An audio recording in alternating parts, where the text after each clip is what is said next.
Hello, everybody. This is Peter Cipcowski. I'm pleased to have another conversation with our Roe Jan community leader, Betty White. This is another segment of conversations with community leaders around the Roe Jan area. And Betty White is the president of the Roeliff Jansen Food Pantry, a former nurse and a longtime resident of Copake Falls and currently Hillsdale, of course, but a Copake Falls native like me. So welcome, Betty. Yeah. Thank you. Betty, I understand you grew up on a farm in Copake Falls. Why don't you tell us a little bit about that experience? What did you like about working on the farm? At the time, probably not a lot. Now, as you get older, you realize that growing up on a farm and working on a farm, knowing that animals are dependent on you, gives you a very good work ethic. And I think even today, it seems a lot of the old timers will say, if you grew up on a farm, you know how to work. What kind of farm was it, Betty? A dairy farm. We had a dairy farm, and my mother and I milked cows every morning and every night.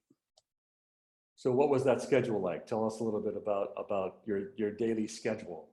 Oh, you'd get up in the wee hours of the morning, and they would have a cup of coffee. It took me a while to acquire the taste for coffee, but then we'd go and milk. Mom and I milked about 200 cattle, and then I would rush home and get ready for school, come home and repeat the process of milking the cows again. So getting to school was a bit of an escape for you. Yes, it was. It was a very welcome escape, just to get away. It was the only socialization we had, because you weren't able to, leave the farm to go parties or go overnights or stayovers at all. You were depended on to be there morning and night. You were a member of the crew at the farm. Yes. So at school, and now you went to the Roeliff Jansen School, I understand. So that in and of itself is a wonderful thing. We all revere that building, and those of us that had the pleasure of going there. Yes, very fond memories. Yeah. Tell me a little bit about what it was like to go to school at Roe Jan. It was nice. Back then, I think we graduated with a class of 60, but you knew everybody in your class. Whether or not you were close friends or not, but you remember everybody, even 50 years later. You think back on each and every one of them. I don't think a lot of schools have that today, that closeness that we grew up with. And you, of course, were part of the Future Farmers of America program and Homemaker program? Yes, the FHA. Back at that time, it was known as the FHA and the FFA. So we understand that you have some unique experiences cooking, trapping and cooking, or partnering with people who trapped at the home ec department. So tell us a little bit about that experience. The boys actually did the trapping or the hunting back then, and they were part of the FFA, and they got us some young woodchuck, venison. We tried different animals, different meats, and a raccoon. So it was quite an experience, but I would not recommend the raccoon. The woodchuck was fine, but not the raccoon. It was too greasy. Was it greasy? All right. Yes. I can't imagine trying that. I had a pet raccoon as a kid, greasy or not, but no. Yeah. So what about venison and woodchuck? You guys would cook that up at the home ec above the cafeteria at Roe Jan School? Yes. Well, the venison, I grew up on venison because people think you have cows, you have beef, but ours were dairy cows. So you didn't raise them for beef. So we relied a lot on the venison. I grew up on that.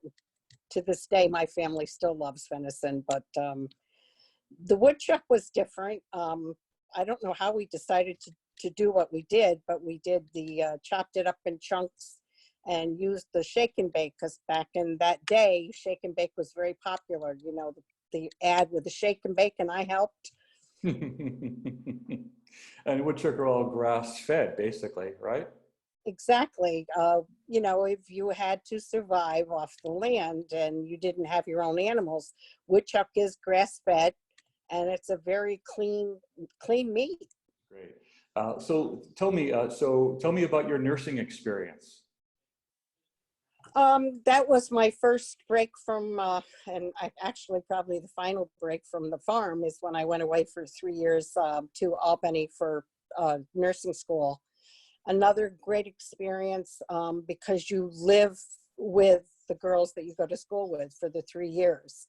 And there's 4 of us that still get together now. You know, going on, it's been 47 years since we graduated, 48 years this year, I think. But we still get together, so you make really good friends. So because nursing is in your DNA, is that what made you interested in getting involved in our community and helping in a meaningful way? Yeah, I was involved from the time I came back. Once I had a family, we started, you know, taking the kids to Sunday school, joined the church. I helped with Girl Scouts. The girls, both of my girls finished up school at Berkshire. I helped at the library at Berkshire. My husband was the fireman in Copiague and then Hillsdale and part of the rescue squad for 17 years. So we were both very community oriented. And Betty Gallup had asked me something about the food pantry and they needed help shopping. So I was just kind of the silent one, and I went in and took survey of what they had and what they might need and constantly did the shopping. And she always said it was like a miracle. She opened the freezer and the doors and the food was there. So that was my first take on the pantry. I was just a helper. I'm sure you were very inspired by Betty Gallup. Oh, definitely. We became friends over the years, and we camped with her and Roger for the rest of their days of camping. Where would you go camping? We go down to Phoenicia. We had seasonal sites down there. We go down, it's right on the East Opus Creek and very relaxing. Listen, so back to the Roe Jan Food Pantry and Betty Gallup. I guess Betty Gallup was one of the founding members, or the founding member. I don't know. What do you know about the early days of the food pantry? She wasn't one of the founding members, as I understand. When I remember first joining the Hillsdale Church, it was Inga May and Betty Van Martyr and some of the other women. And I think they probably recruited Betty along the line, but when I started helping, Betty was the head of the pantry and Lois Edelman. I see. I remember, of course, Betty very well, and Lois was very, very involved as well as a leader. And I think it was Betty who told me that the pantry is not part of a federal or state organization. It doesn't take any federal funds. No, at that time it was under the roof of the Hillsdale Methodist Church, but it was actually an ecumenical and community supported entity at all times. Although we were housed there, it was always supported monetarily by all the churches, and a lot of the organizations, even the Boy Scouts and Girl Scouts, have collected food. The school kids have been great a good many years. And a lot of the businesses around town are really, really good too in supporting us. Tell us a little bit about the people you serve and why this is such an important component in our community. We do serve a lot that are either unemployed, maybe they're on Social Security, because their cost of living increase is so little if that's their only income, and they have to choose between food or fuel and meds. We have quite a few who work part-time. They might apply for SNAP or food, food stamps, but if they're working, that offsets it. And sometimes if they work, they get less than they would if they didn't work. And we can help fill in that gap where nobody else can, at least helping provide food. But today, unfortunately, we're seeing a few more with the COVID, and I know there's a lot more out there that need the help or could use it, but they're too embarrassed. So I hope people become aware of it. It's for the community, and when they get back on their feet, if they want to help us, wonderful. Yeah, yeah. You guys have been amazing, and everyone is so proud of you and happy that you're all there providing this service. And I know many people love to support you.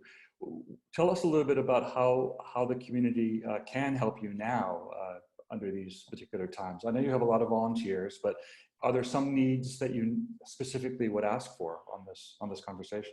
Um, we have at different times, you know, I've gone to the community and say, you know, we're in need of toiletries because that's something new we started. When we found out that people that have SNAP or the food stamps cannot buy a taxable item. They can buy all kinds of meats and vegetables, but they can't buy toilet paper or tissues or feminine hygiene products. None of those are covered or it's a taxable item. So we started carrying basics, and sometimes it's hard to get those. So we always welcome the toiletries. And a funny story, I won't be specific on it, but I put out for toiletries and the Catholic Church brought up some. And I'm looking at some of the stuff and I thought, gee, I never even thought about that. And lo and behold, the very next day, a young woman that came in and needed some of the stuff that we had been given the very day before. We had never carried before, but it was like, there by the grace of God go I. We got it. Just, you know, and it was a blessing, truly a blessing. A small miracle. And I Yeah. understand that you now have a box or a container, a weatherproof container outside Yes. the food pantry, which by the way is no longer under the Methodist Church in Hillsdale, but is under the old town hall, now county Yes. substation.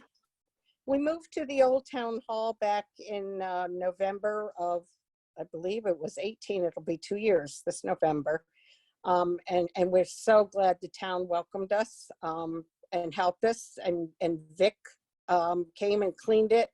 And somehow we had the foresight to see that it would work, and you guys did. It's a small space, but if you stop in sometime and we can show you around, you'd be amazed at what we have in the cupboards and the shelves. They're well stocked, but it's a very workable. And it's also our own entity now, so we don't have to worry about packing stuff away if there's another meeting or if somebody needs the space. We have everything where it can be left, which is much easier for us and for the patrons too. And in addition to, you know, cash contributions, are you now welcoming people to drop off toiletries and other product in that container outside, or? Certainly, and others that have wanted to make donations and but also explain they wanted to help the community have made donations to the IGA and to the food pantry account, which is good. It gives the IGA the business, and we're able to utilize that because we order cases of food every week through the IGA. That's awesome. So you can literally just call the IGA and give them a credit card number, and that's a contribution for the pantry. That's brilliant. Wonderful. Yes. So Betty, you're a nurse, you know, in your heart and soul. So you, among you know, other folks in our community recognize that what we're dealing with COVID is very serious. So tell us a little bit about how you've been able to ensure safety for your volunteers and your patrons. Well, unfortunately, at the time, this started to become more of a pandemic. I happened to be in Florida, but with our wonderful cell phones today and our connections, I was able to touch base with all the girls that were working, and we immediately came up with a protocol to protect us, the pantry, and our patrons. We put in place a protocol where the patrons are no longer allowed in the pantry, which we were always doing before. We had them actually come in and pick out what they wanted. They could see on the shelf what there was. I'd want the chocolate, not the vanilla, whatever. Now we've come up with a list. I happen to have one here. I just had a call from a girl. We actually have a list with all the foods that we carry in the pantry and the supplies, the toiletries. We ask them if they can ahead of time to fill this out, or we go over on the phone with them. We get a time between 10 and 12, or we work with them if we have to make special arrangements. And we pack up what they've asked for or what we have. And we are masked and gloved in the pantry. And then we take it out to them, sit it on the ground, and we allow them to then get out of their car and pack it. So there's no chance of contamination. Therefore, we can go back in the pantry and continue the next packing, the next one we have to take care of. Well, that makes a lot of sense. So they can pack themselves. You bring material outside. Yes, Great, and we're great. using, we were able to get a supply of new bags from Chuck at IGA. So we're using new bags. The only old ones were the ones that are allowed to sit for like 72 hours, so we don't feel they're contaminated anymore. Mhm. We use ones that have sat there from the week before. Any boxes that come in on deliveries will sit there and maybe be used the following week when we can consider them clean. Mm. Do you have any concerns, Betty, about how long this is going to go on, about the numbers that you're serving? Are you seeing any dramatic shift yet? It is. We've seen, I'd say maybe a 50% increase some weeks. But I think there's a lot more out there. In fact, I'm positive there's more out there that won't ask for help. People are very proud, and like you said, yes. Yeah. But I wish they would, because it's all kept in private. I mean, they can call us and give us a name and what they want, and nobody else has to know. If that's what they need to get by, to get through this time. And like I said, when they're back on their feet, if they want to come back and help us, great, that would be nice. And I know people have. I know that you've had volunteers who have been recipients who are now yes. major. It's amazing. And there's no shame in this. We're all in this together. And that's right. We're all together. It's our community, and that's what's great about it. We're going to help each other get through it. Well, Betty, thank you so much for your leadership at the pantry and in our community, for the example you're setting. Everyone is so grateful to you and to your team of volunteers. Well, I'm very lucky and very blessed that I get to work with the people I do, because without them, I couldn't do it. But we're very fortunate, like I said, our whole community. And immediately when we went to COVID, I had a lot of the organizations and businesses, from O's Diner to Dad's Diner, you name it, Stewart's. What can we do to help? What do you need? And I have to ask great you, community. Before I let you go, you serve a larger community. Can you, how widely are you reaching folks? We serve all of Hillsdale, North Hillsdale, up to the Austerlitz. I would say from Austerlitz, they can go to Canaan or Old Chatham. And we serve out towards Philmont. Philmont does its own pantry, but sometimes we work together and help them.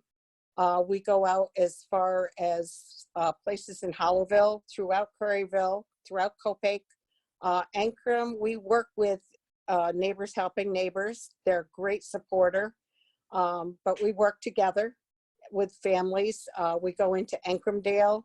Anybody that is within the Taconic Hills School District would be considered our district. But I have to say, with COVID, we've served at least 3 families and then pointed them in the right direction to go, whether they were from Dutchess County or Pine Plains.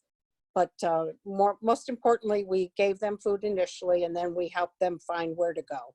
Wonderful, wonderful. And I know of one family that live in Massachusetts that have been served by you and eventually steered in the right direction for services there. Yep, and we get some that are passing through. We've had, I remember a man from Texas trying to get to Vermont to his daughters. We had a woman who was stuck down here with the beginning of COVID. She was from Canada, and it makes no difference. They're in our area, we serve them.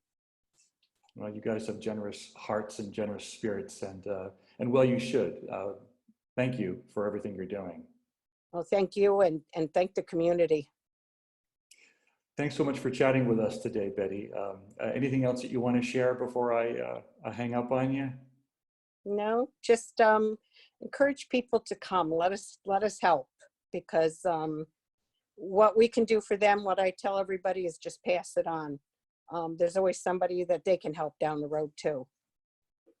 That is absolutely true. And, you know, we do everything we can to promote the pantry and list it Yes, you on. do. We'll continue to do that, of course. And I know we're all helping each other. So thank you, Betty. I'll end this recording. And as you know, it will be posted on the Roe Jan Library website. Okay. We'll Well, pop up. thank you for inviting me. You're quite welcome, Betty. Thank you so much. Okay, bye-bye now. Be well.